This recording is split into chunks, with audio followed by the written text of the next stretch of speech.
foremost, want to give all praises, honor, and glory unto the Most High God, Yahweh, in the name of His only begotten Son, Yahweh Shai. All right, give me that. Acts chapter 7, verse 49. Heaven is my throne. Heaven is the throne of the Most High. Read. And earth is my footstool. Read on. What house will ye build me, says the Lord. Exactly. You ain't building no house for the Most High with all this, man. All right, but every street we go on over here in San Bernardino, all we see is churches, man. All right, in the worst parts of town. There's churches on every block, multiple churches. Block over there had 3 churches. This got like 2 churches. Right. You feel me? Why is this happening? When the Most High said He's not dwelling in them churches, man. But our people don't know that because they're not really opening up the book and reading. They don't understand that the true building or edification of the church is when we learning, we raising our consciousness, understanding who we are, following these laws, statutes, and commandments, becoming hewn stones, and then we all fitly framing together with Yahweh Shai being the cornerstone. Our people don't understand that though. They think it's carnal. All they think it is, that's the house of God over there. That's not the house of God, right? So give me that. It's the book of Luke, 17 and 21. Read. Neither shall they say, lo, here, or lo, there. For behold, the kingdom of the Most High is within you. Is that the kingdom of the Most High is within us? It's not in this church, that church, Kingdom Hall, Jehovah's Witnesses down the street. It ain't got nothing to do with none of that, all right? The kingdom of the Most High is within us. And the sooner we realize that, the better, because the sooner we can actually start getting it together, start becoming the hewn stones that's necessary to be, fitly framed with the construction of the temple, man. But our people is not thinking like that. Our people is thinking carnal, and they want to follow the ways that the slave master ingrained in them post-slavery, during colonialism for our Northern Kingdom brothers, and all those various things. That's the issue our people are constantly facing, man. All right? We need to wake the hell up and understand that what's been going on in these churches has not been working for us. We remain destroyed. We remain hopeless out here, man. All right? Jeremiah 6:16. Thus saith the Lord, stand ye in the ways and see, and ask for the old paths. We're supposed to ask for the old paths. They're not giving us the old paths in these churches. Everything they say is talking about something new. For the world calls Christ Yahweh Shai said, I give you no new commandment. He's really bringing us back to the old path. Right? Read on. Where is the good way? Where is the good way? That's what we're supposed to be seeking. The good way is not in these churches, clearly, because all of our people grew up in these churches and they're not in a good way. They're not in a good state right now. Right? So that clearly is not the good way. Read on. And walk therein. And walk therein. We're supposed to walk in the good way. Matter of fact, hold that. Give me Proverbs 4 and 2, so we can understand what the good way is. All right. Proverbs. Hold on 1 second. Go ahead. All right. For the Proverbs 4 and 2. For I give you good doctrine. The good way or the good doctrine that's been given by the Most High. Let's find out what that is. Read on. Forsake ye not my law. Forsake not the law. That's the good doctrine, the law. So we're not supposed to forsake it. The law forbids us from partaking in the holidays dedicated to these pagan idols. So we're not supposed to do that. But that's what they give us in these churches, right? So we don't. Go ahead. Back in Jeremiah? Yeah, back in Jeremiah. And ye shall find rest for your souls. We'll find rest for our souls if we go back to the old ways. But the churches are teaching us all kind of new wine. Sis. Excuse me. What she said her name was? Excuse me. It's not there. It's outside. He said. Sis, hey, excuse me. Sis. Could you just back up a little bit because I don't want your conversation to mess up the audio, please? Not like that. All right, thank you. Yeah, I used to want to carry this bag with me because he's about to try to get my shit. And you, right? but Can they said throwing my bag. I can't help you. No one has a cigarette? No, we don't smoke. You shouldn't smoke neither. Huh? We don't smoke. You shouldn't smoke neither. You guys are really. She's inebriated. You're inebriated. All right? You're inebriated. For real? Go ahead. Go ahead, finish it. But they said, we will not walk therein. Exactly, but our people don't want to walk therein. Why do we want to walk in the good ways and the old ways? Because we busy walking in these new ways, drinking this new wine, this Babylonian wine that was fed to us in these churches, man. That's why we don't want to walk in the old ways. You see what I'm saying? But that's why we're destroyed as a people. Give me Jeremiah 2 and 25. The book of Jeremiah got these churches down to a science, man. Give that Jeremiah 2 and 25, because it's going to put a lot of things in perspective.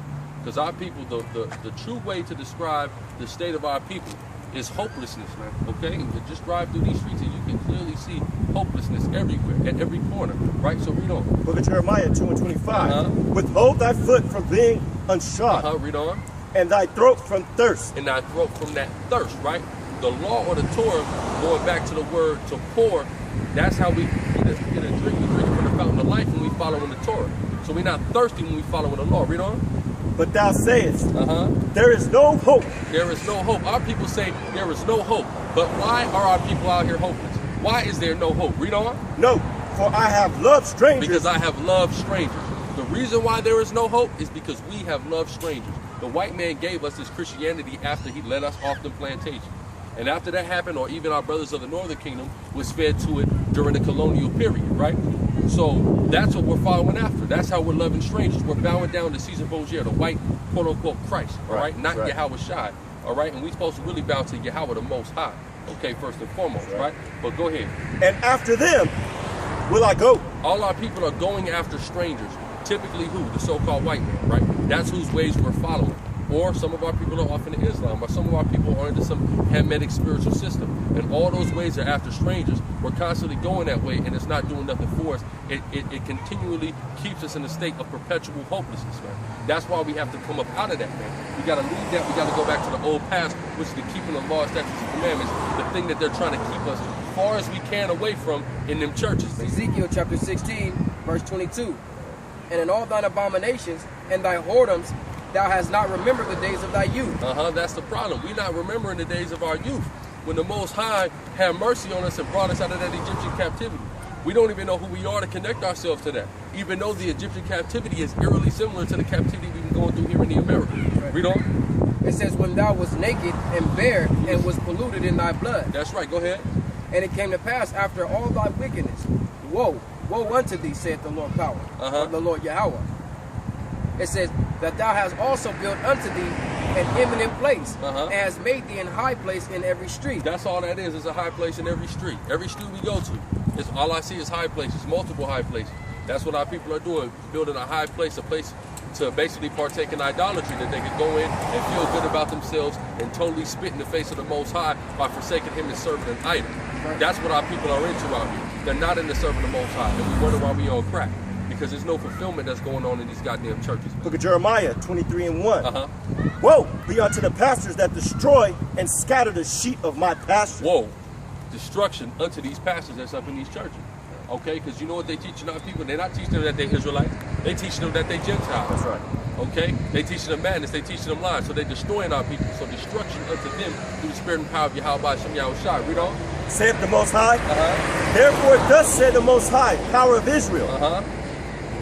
Against the pastors that feed my people. This is the judgment that the Most High is pronouncing against these pastors. Read on.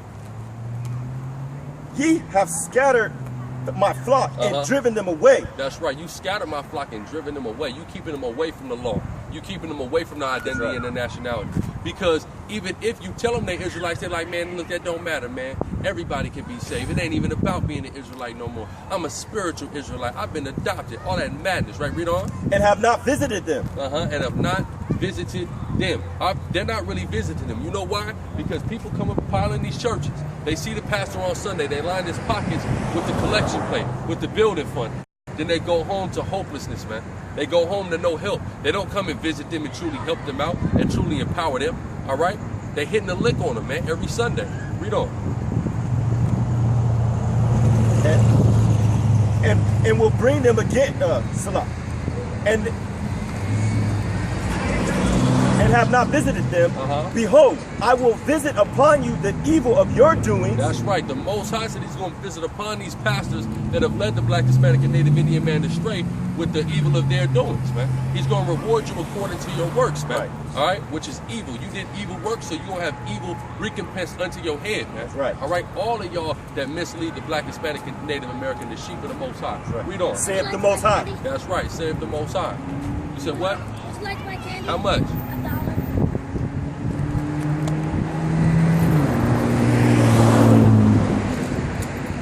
Not even got $1.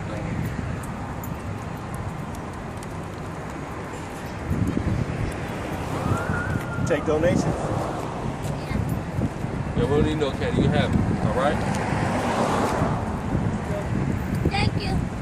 All right. God bless. God bless y'all. God bless you. All right. What was we at? You finished that? No, that was the end of that. Okay, go back to that. Going back, verse Ezekiel 16:25. Thou hast built thy high place at every head of the way. Thou hast built thy high place at every head of the way. Again, that's what these churches are that we see all over the place. right? And they say the places that got the most crime typically also have the most churches per square mile. Like the worst areas of Jamaica have the most concentration, the highest concentration of churches in the whole world, right? So read on. And has made thy beauty to be abhorred. And made our beauty to be abhorred, man. Now we abhorred in the world, man. Now we're niggers, now we're spics, now we're all of that, right? Read on. And has made, it's like, and has opened thy feet to everyone that passeth by. Exactly. Everybody can come and hit it. We'll join anybody's religion, but we won't follow the true law, statute, commandments of the Most High. That's how we're committing spiritual fornication and idolatry against the Most High, because we're dealing with the gods or the men, the doctrines of all these men. That's what I mean, right? Right, so go ahead. That's what that, Ezra 6 is There's some more on that, but I'm going to have to get Ezra 6 because it goes into, you know, how our people, when they was in their right mind, or actually getting into their right mind, they wasn't opening their feet to everyone that passed by. You know, they understood that this thing was exclusive to Israel. That's right. And Israel only. That's right. It's the book of Ezra, chapter 4, verse 2. Then they came to Zerubbabel and to the chief of the fathers and said unto them, let us build with you, for we seek your power, as ye do, and we do sacrifice unto him since the days of Ashadon, king of Ashur. So these people, these heathens were trying to come up to our people and try to, you know, convince us to let them build with us, man. As the brother always brings out the example of when Esau came to the Mayans, all right, and pretty much tricked them, saying that they follow after our gods, and they wanted to follow our gods, knowing that that's where we kept our treasures in the temple. So as soon as we let them in, they robbed us. All right, that's one of the ways that they come in and pollute, you know, our temple and pollute us as a nation. But at the same time, we start to take on their customs and we start to follow after their ways rather than following after the ways of the Most High. All right, because their ways is more lenient. Their ways is more according to their own heart and to the, you know, however they feel at that time. All right, go ahead. Which brought us up hither. But Zerubbabel and Joshua and the rest of the chief of the fathers of Israel, so all of our chief people at this time, go ahead, said unto them, ye have nothing to do with us to build an house unto our power. They had nothing to do with us, man, to be dealing with the Most High that deals with Israel and Israel only. They had nothing to do with us. So we understood that at that time, that we're not supposed to be allowing just anybody that wants to come in, you know, to come into the temple, man. The scriptures, the law actually says that if a stranger comes to the door of the temple, man, we put his ass to death. All right? He should be killed for that. Same thing that happened in Charleston, North Carolina, where that heathen came in, that cracker, that devil came in and shot those people in that church. All right? That shouldn't have happened. You shouldn't allow that man to come in there. All right? You should have beat him down to death as soon as he hit the doorstep. That's right. Go ahead. Is there any more meat on that? But we ourselves together will build unto the Most High the power of Israel, as King Cyrus, the king of Persia, have commanded us. But we ourselves together, man. And one of the things that the heathen does when we allow him to come in, it separates us, because we want to be all inclusive. Instead of us looking at ourselves exclusively and thinking about our own problems, we start wanting to take on everybody else's problems and negate ours and throw ours on the back burner. All right? Black, Hispanic, all lives matter. All lives matter. Black, Hispanic, and Native Americans need to come together and focus on their own. That's right. Long before we can start focusing and trying to fix everybody else's problems. He was thinking about it, man. That's right. Right, but go ahead with that number. It's the book of Numbers, 1 and 51. Read. And when the tabernacle setteth forward, the Levites shall take it down. That's right, read on. And when the tabernacle is to be pitched, the Levites shall set it up. Go ahead. And the stranger that cometh nigh shall be put to death. Any stranger that come near the tabernacle, man, is supposed to be put to death. That's period, like the brother mentioned, man. All right, so we're not supposed to be building with these strangers. Our forefathers in Ezra, they ain't built with no strangers. Let's further prove that. Give me Nehemiah 13 and 3. To further prove they wasn't dealing with no heathens, man. All right? And we ain't had no business doing that. All right, we supposed to be dealing with us. Look at Nehemiah 13 and 3. Now it came to pass, when they had heard the law. When they had heard the law, what did they do? Read. That they separated from Israel all the mixed multitude. These heathens that was amongst us got separated from us when we heard the law. That's what we're supposed to be doing. We're not supposed to be dealing with these heathens, man. Give me Nehemiah 9 and 2. Look at Nehemiah 9 and 2. You see it all throughout the Ezra-Nehemiah period, man. Read on.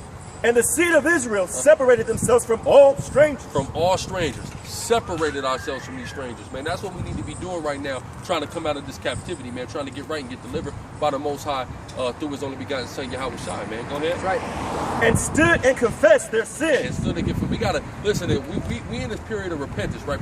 Repentance is synonymous with confessing your faults and then turning from it. If you're going to confess your faults and turn from it, the first thing you got to do is separate from yourself these heathens, man, that you joined unto. Proverbs chapter 5, verse 15. Drink waters out of thine own cistern. Drink waters out of thy own cistern. We're supposed to be drinking of the water of our own cistern. Again, when you deal with the word Torah, it goes back to the word Yerah in the Hebrew, which means to pour, man, okay? So it's water for our life, okay? It's the water of life, the well of the water of life. So we're supposed to be drinking out of that. We're supposed to be following the Torah. We're not supposed to be following the doctrines of any of these other peoples. It says, drink the waters of thy own cistern, man. Possess it. Read on. It says, and running waters out of thine own well. And running waters out of thine own well, man. Not out of everybody's well. Our people want to be Muslim. Our people want to be in the Hare Krishna. Our people want to be in the Christianity. These are not the waters in our wells, man. We're not supposed to be drinking that. Read on. Verse 16. Let thy fountains be dispersed abroad. Then we're supposed to let our fountains be dispersed abroad. We're supposed to drink of it, meaning get the understanding of the scriptures, then go out to these streets and teach these scriptures to our people to give them a glass of the fountain of life through the spirit and power of Yahweh Shem Yahweh Shai. Read on. And rivers of waters in the streets. Go ahead. Let them be only thine own, and not strangers with thee. Let them be only thine own and not strangers with thee. Do not corrupt or compromise your doctrine and your teachings with the doctrines of devils, with the doctrines of heathens, right? With the ways of these churches. But that's these churches, that's what they all about, man. Go ahead. Let thy fountain be blessed. Let thy fountain be blessed. Your fountain will be blessed if you really think with the fountain of the Most High God going back to these laws, man. Read on. And rejoice with the wife of thy youth. And rejoice with the wife of thy youth. Who is the wife of our youth? The law, the Torah. All right, so you can understand, right? Wisdom. You feel me? That's it on that? Okay, go ahead. Ezra, chapter 9, verse 14. Read. Should we again break thy commandments? So we again break the commandments of the Most High. Read. And join in the affinity with the people of these abominations? Affinity, man. Have love. Should we have love for the people of these abominations? No. Okay, so when you go up in that church, you see that white boy on that wall, that should be the first red flag to say, you know, I'm not going to join an affinity towards that. Right. Period. Because some of our people, they go to all black churches, right? But the white boy's still on the wall. Read on. Or whoever taught and instructed that pastor, usually he went to a seminary college. Who was teaching him in that seminary college? The white boy. You see what I'm saying? Read on. Wouldst not thou be angry with us until thou hast consumed us? Won't the Most High be angry with us if we continue to join in affinity and have love for all these other people? Instead of loving ourselves, we don't do that, man. You see what I'm saying? That's the problem with our people, man. All right? That's it on that. You got a precept? That's no more. Okay, so that there should be no remnant nor escape. Exactly. Our people were sensible enough to say, we keep loving these heathens and we keep having to deal with the consequences and the repercussions for breaking the Most High's commandments. There ain't going to be none of us left, man. All right? That's what we need to be thinking about. We need to be thinking about self-preservation. And self-preservation does not start with yourself. It starts with your nation. All right? You see another so-called Black, Hispanic, and Native Indian who is an Israelite of the various tribes not preserving themselves. You help them preserve themselves to the best of your abilities that you can. Why? Because preserving them is self-preservation. But we know 2/3 of our people, man, they damn, man. They don't got a chance. So it's about preserving the 1/3 of the elect, man, whoever the brothers may be and sisters may be, man. Lord willing, we be a part of that number. But self-preservation does not start simply with yourself. It's not selfish preservation. It's the preservation of your nation, man. And that's what keeping the law is all about. It says, matter of fact, give me Leviticus 19 real quick, 17. This is true self-preservation in the scriptures, true brotherly love in the scriptures, man. Right? Go ahead. Book of Leviticus 19 and 17. Thou shalt not hate thy brother in thy heart. You shall not hate your brother in your heart. Read. Thou shalt in any wise rebuke thy neighbor. Thou shalt in any wise rebuke thy neighbor. That's self-preservation. Because when you are helping your neighbor to preserve himself by rebuking him and informing him that he's breaking the laws and the punishments that he is susceptible to for breaking the laws, you are helping him to preserve his own life. All right? And that's preserving your own life and preserving the life of your whole nation. All right? That's what we got to get back to. We got to get back to a true nationalist mindset as opposed to the selfish mindset that we've been brought up in. That says, fuck you, I don't know about you, but I'm going to get mine. That's a wicked mindset, man. And that's a mindset that the Most High God did not intend for us to have, man. The laws did not intend for us to have, but when we love these strangers, namely the white man who gives us this selfish doctrine, we then begin to take that onto ourselves and stop giving a damn about our people, right? That's why the first thing a nigga want to do when he get a check is get as far away as he can from the hood and never do nothing for it again. You know. and not suffer sin upon him. Exactly. You suffer him to sin, the wages of sin are death. You rebuke him from doing that, get him to turn away from sin through the Spirit. Now what you've done is help that brother to preserve his life, then preserving your nation, preserving yourself. Right? Go ahead, whatever you got. Yeah, and these churches don't do this. Yeah, no, exactly. Go ahead. Going back to Ezekiel 16:25. It says, that's how thou hast built thy high place at the head of every way. Exactly. Go ahead. And hast made thy beauty to be abhorred, and hast opened thy feet to everyone that passed by. That's our people, right, Reed? And multiplied thy like, whoredoms. and it's funny because, matter of fact, give me Amos 7:17 real quick. I'm gonna tell you what's funny and what's highly ironic. Jake is out here spitting the madness, man. But I'm gonna tell you what's funny and highly ironic about the fact. Read that last part again, out. It says, and hast opened thy feet to everyone that passed by, and multiplied thy whoredoms. Open thy feet to everybody passed by and multiply thy whoredoms. So basically, as a people, we have played the harlot, right? Now, we out here, this is G Street, this is an infamous whole stroll in this area. We've been seeing prophecies since we've been out here, right? Now, read that. Amos 7:17. Therefore thus said the Most High, thy wife shall be a harlot in the city. That's right, because we rebelled against the Most High and we played a harlot by following after these other gods. Our women is out here being harlots in the city, right? Because of that right there. So it's funny that all these females is out here boldly, slanging their ass, so to speak, in front of these churches, because that's what these churches are. You slinging your ass when you go up in there. You committing a whoredom and adultery against the Most High through that idolatry. You know? Go ahead. And thy sons and thy daughters shall fall by the sword. Exactly, and our sons and daughters are falling by the sword. We out here dying, man. The police killing us, we killing each other, all those various things. Why is this happening? Because we have totally turned our back on who our man as a people is, which is the Most High, and we up in these goddamn churches, man. And we up in these mosques, or we, up in these comedic centers, whatever the hell they call those, following these nasuts, whatever. You see what I'm saying? So we got to understand these things, and we got to come back to the law, statute, commandments of the Most High God, and we have to understand the various things and the various mechanisms our people have been trying to use, and the edifices we've been trying to utilize to uplift ourselves have not been working, and they have not been working because they all have been absent of true following of the Torah law and having true faith in the Most High God and understanding His only begotten Son and the role that He plays, right? That's why we continue to bump our heads, man. So we need to do something that we have not tried as a collective yet as Black, Hispanic, and Native Indian, which is to keep the law, statute, commandments, and to have faith. And thy land shall be divided by line. And our land was divided by line. That's why you have the Jewish, if you take a look at Jerusalem, it's in quarters. You got the Jewish quarter, you have the Armenian quarter, you have the Christian quarter, you have the Muslim quarter, man. All right? Quarter, rather, Salaki. So you have a small amount of our people that are over there in the land, but for the most part, it's totally being trampled by the Gentiles, man. Read on. And thou shalt die in a polluted land. And we dying in the polluted land. This place is goddamn polluted. Right. And our people are dropping dead in the streets like dogs out here, man. So we know these prophecies are 100, man. Read. And Israel shall surely go into captivity. And we surely went into captivity. That's why the hell we here on this side of the world anyway, for the purpose of captivity alone. So don't worry about being free in America. We got to worry about getting right with the Most High, right, and getting out of America, man. And all our simple jakes want to do is get in the video. They don't even know what the video is about. Right. All right? Everybody has to get in the video, right? Read on. Fourth of his land. Fourth of his land, meaning we went out of our land, we went into captivity in a strange land, and we dropping dead like flies out there, man. Right. But with that, again, all praise, honor, and glory to Yahweh, by Hashem Yahweh Shai. Shalom. Shalom.